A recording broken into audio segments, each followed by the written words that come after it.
So update here sa One Influence PH guys, lahat is nag-iimpake na kasi lahat kami pinapauwi dahil sa issue na nangyari ngayon. Yes guys, lahat pinauwi na kami. Ito guys, so nakaporma na din ako.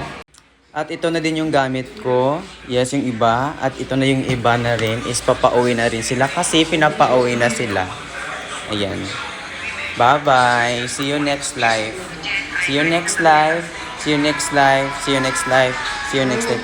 Ano masasabi mo dahil pinapauwi na tayo? Ang daming nasayang opportunity pero okay lang. May next time pa naman. Correct. Ikaw, ano masabi mo dahil pinapauwi na tayong lahat? Mamimiss ko to. Masaya dito, guys. Ayun lang.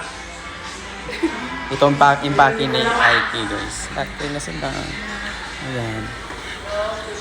Sana kahit wala na kami dito sa One Influence page, supportahan nyo kami kahit nasa labas na kami. Kaya go, go, go lang. Let's go.